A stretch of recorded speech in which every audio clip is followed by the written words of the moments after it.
and today I'd like to talk about what I call sacred rest.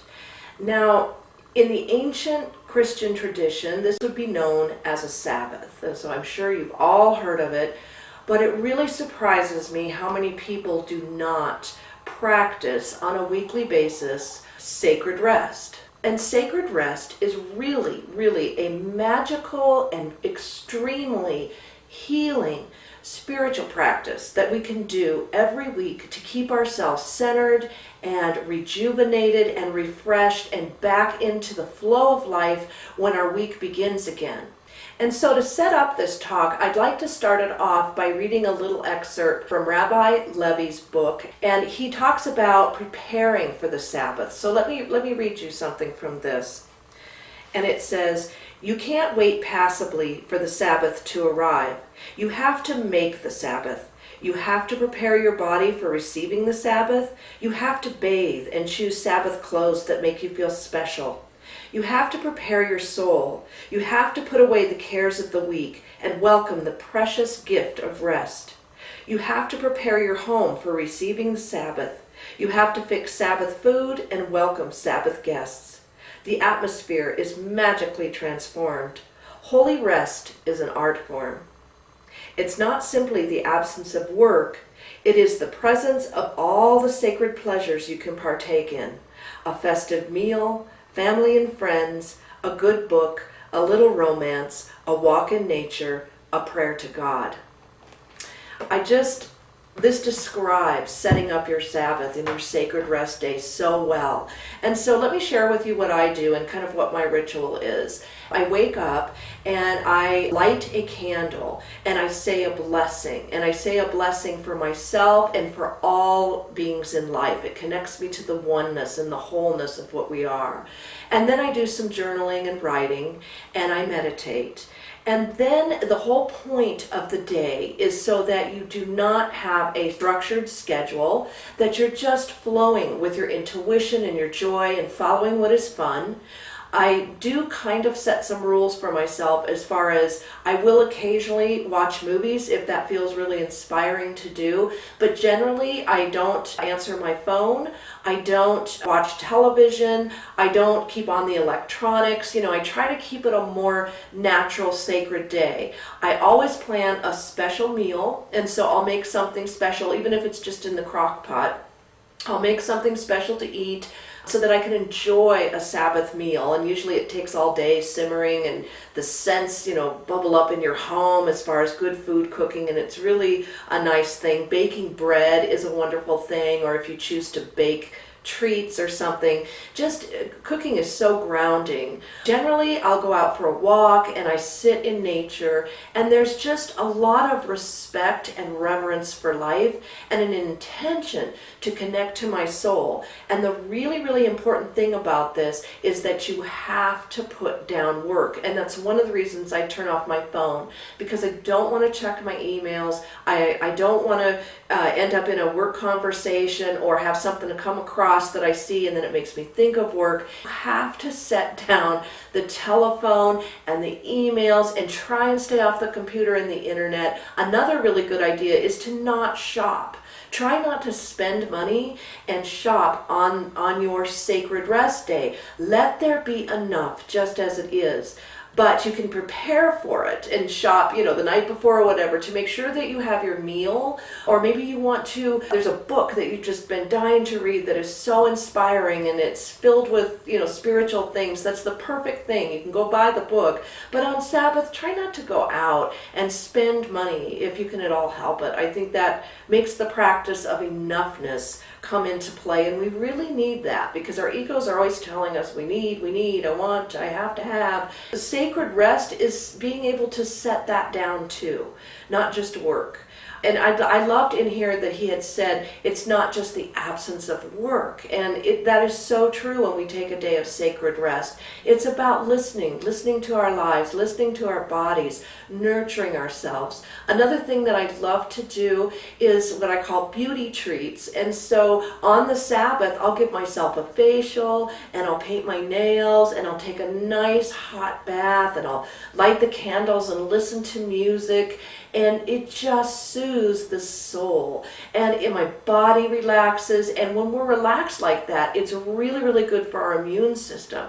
It gives everything a break. There's no stress, there's no hurry, there's no worries. We have to be willing to set down the work, and we have to be willing to set down the problems. So if you do have a lot of challenging things going on, this is the day to let it go. And I mean really let it go. Don't allow yourself to sit there and think, oh my God, what am I going to do tomorrow? Or my schedule's so busy, or, how am I going to pay that bill? Or, whatever. This is the day to set that down and forget about it and open up to the joy of all that is here already, the enoughness of it. I'm plenty abundant. Let me enjoy it.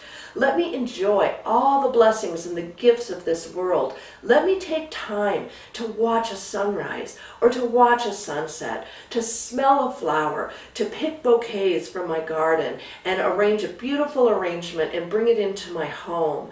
Let me take time to enjoy the things in my home. Let me sit on the couch and spread out and enjoy how good my couch feels. Or maybe I want to take a nap. Let me get some extra rest. This is the spirit of what sacred rest is about. In my practice, like I said, after I've lit my candle and I do my writings and reflections, I have 3 things that I write down as I begin the day. And one of the first questions is, what from the previous week can I let go of?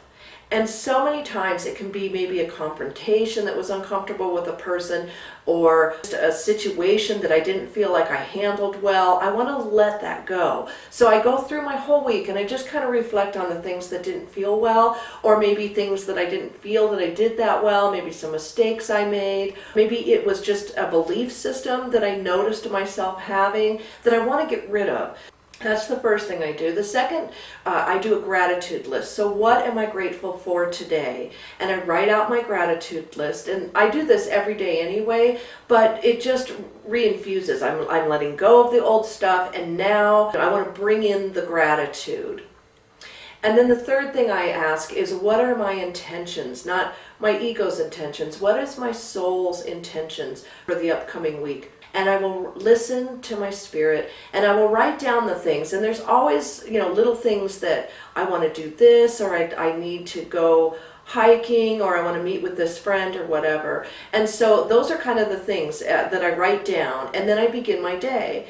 And Sabbath is also, though, sometimes it's wonderful that your sacred day of rest be a solitary one, and sometimes it's really cool to get together with family and friends, because they're a part of our blessings, and we really don't spend a lot of time with people. I notice we're all so busy, and Sabbath is a wonderful time, and in some cultures it's the day to bring families together. This is part of the beauty of life. This is where the simplicity and the pleasure comes in about being in a human form, and I think it's what we all want. It's what we're all after.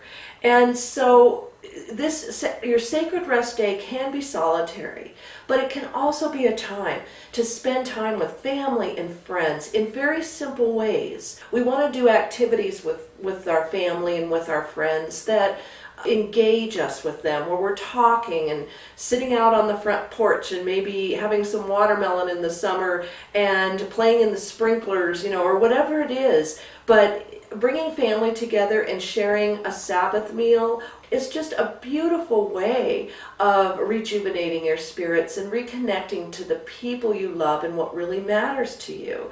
And so this is what this day of sacred rest is all about. And this week I've had a really, really emotional week. And so yesterday I went ahead and I deemed it my Sabbath.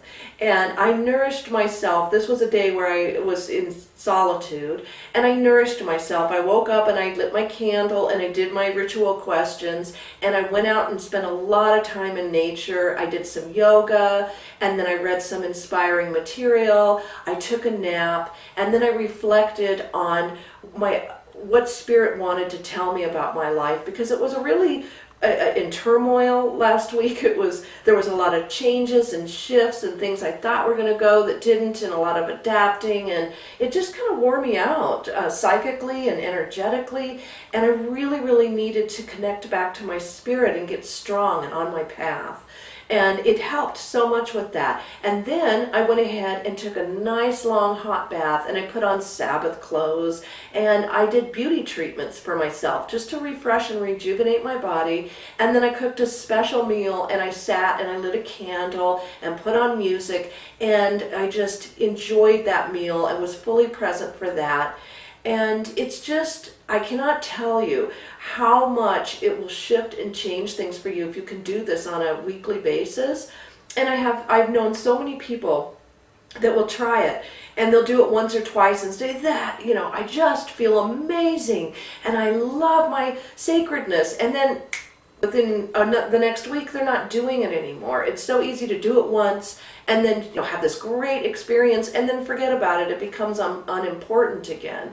And we need to love ourselves enough to give ourselves this day of rest where we set down the activities of the week and our work and our problems, and we open up to the experience of spirit in the moment and all of the blessings, as I've said, and live in enoughness and live in simple pleasures and joy and live around and give time to the people that we love, and let this day be a regular occurrence for you. I really think as we are on this path to staying committed to consciousness and awakening, that it is so important that we really honor ourselves and our commitment.